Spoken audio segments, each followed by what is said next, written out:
નમસ્કાર. શું તમે પણ પોતાનું એક પાક્કું ઘર હોય એવું સપનું જોઈ રહ્યા છો? જો હા, તો બિલકુલ સાચી જગ્યાએ આવ્યા છો. આજે આપણે પ્રધાનમંત્રી આવાસ યોજના વિશે વિગતવાર વાત કરવાના છે. એક એવી સરકારી યોજના જે તમારા આ સપનાને હકીકતમાં બદલી શકે છે. આપણા દેશમાં એવા લાખો પરિવારો છે જેમને પોતાનું પાક્કું ઘર નથી. શું તમે પણ એમાંથી એક છો? જો તમારો જવાબ હા હોય તો આખી વાત ધ્યાનથી સાંભળજો, કારણ કે આ માહિતી તમારા માટે ખૂબ જ કામની સાબિત થઈ શકે છે. જી હા, બિલકુલ. ભારત સરકારની આ જે યોજના છે ને, એ ખાસ એવા જ પરિવારો માટે છે જેમને પાક્કા ઘરની સખત જરૂર છે. તો ચાલો હવે આપણે સમજીએ કે આખરે આ યોજના છે શું અને કામ કઈ રીતે કરે છે. સારું, તો ચાલો હવે આ યોજનાને જરા ઊંડાણથી સમજીએ. સૌથી પહેલો સવાલ એ જ આવે કે ભાઈ, આ પ્રધાનમંત્રી આવાસ યોજના છે શું? જુઓ, પ્રધાનમંત્રી આવાસ યોજના છે ને, એ ભારત સરકારની એક બહુ જ સરસ પહેલ છે. આ યોજનાનો મુખ્ય હેતુ એ જ છે કે જે ગરીબ અને મધ્યમ વર્ગના પરિવારો છે એમને પાક્કું ઘર બનાવવા માટે સરકાર તરફથી સીધી આર્થિક મદદ મળે, જેથી સૌનું પોતાનું ઘર હોય એ સપનું પૂરું થઈ શકે. ઓકે, તો હવે સૌથી મોટો અને જરૂરી સવાલ કે આ યોજનાનો લાભ કોને કોને મળી શકે? શું બધા લોકો આમાં અરજી કરી શકે છે? ચાલો હવે એના નિયમો અને શરતો શું છે એ જોઈ લઈએ. આ યોજનાનો લાભ લેવા માટે મુખ્યત્વે 4 વાતોનું ધ્યાન રાખવાનું છે. સૌથી પહેલી વાત, અરજી કરનારના પરિવાર પાસે આખા ભારતમાં ક્યાંય પણ પોતાનું પાક્કું મકાન ન હોવું જોઈએ.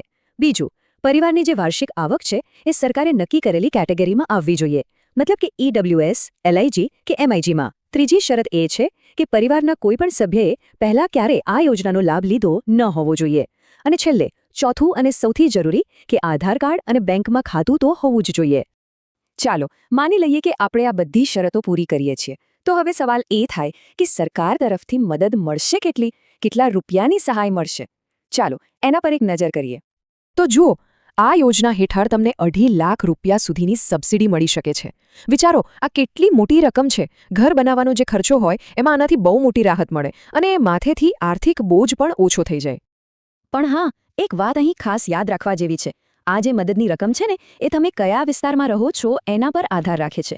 જેમ કે ગામડાના વિસ્તારો માટે આ મદદ 1.25 લાખ રૂપિયાથી શરૂ થાય છે, જ્યારે શહેરી વિસ્તારોમાં તમારી આવકની કેટેગરી પ્રમાણે આ રકમ 2.5 લાખ રૂપિયા સુધી પણ જઈ શકે છે. હવે આવો ફેરફાર એટલા માટે છે કારણ કે ગામડા અને શહેરમાં મકાન બનાવવાનો ખર્ચો અને જરૂરિયાતો અલગ અલગ હોય છે, બરાબર ને?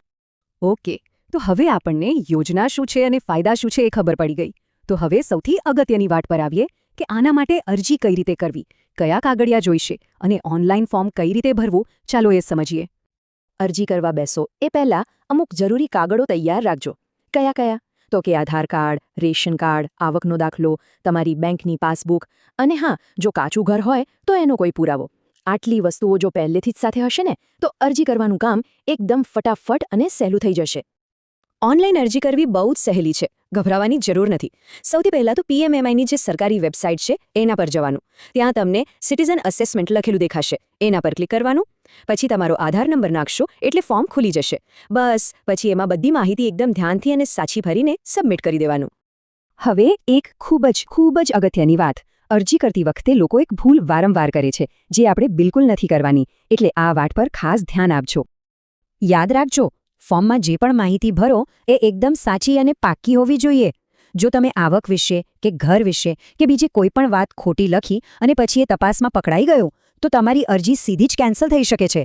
એટલે જે હોય એ સાચું જ કહેવાનું, એ બહુ જ જરૂરી છે. બસ આટલી સાવ સાદી પ્રક્રિયા છે. આટલું ધ્યાન રાખીને અને સાચી માહિતી આપીને કોઈ પણ વ્યક્તિ પ્રધાનમંત્રી આવાસ યોજનાનો લાભ લઈ શકે છે અને પોતાના ઘરના સપનાને સાચું કરી શકે છે. તો હવે સવાલ એ થાય કે આવી જ બીજી બધી સરકારી યોજનાઓ અને નોકરીની જે જાણકારી આવે છે એ સમયસર અને આવી જ સાદી ભાષામાં ક્યાંથી મળે? એનો જવાબ બહુ જ સહેલો છે. રોજ આવી નોકરી અને યોજનાઓની નવી માહિતી માટે આપણી આ ચેનલને સબસ્ક્રાઇબ કરી લો. અમે તમારા માટે આવી જ કામની અને સાચી માહિતી હંમેશા લાવતા રહીશું. ખૂબ ખૂબ આભાર.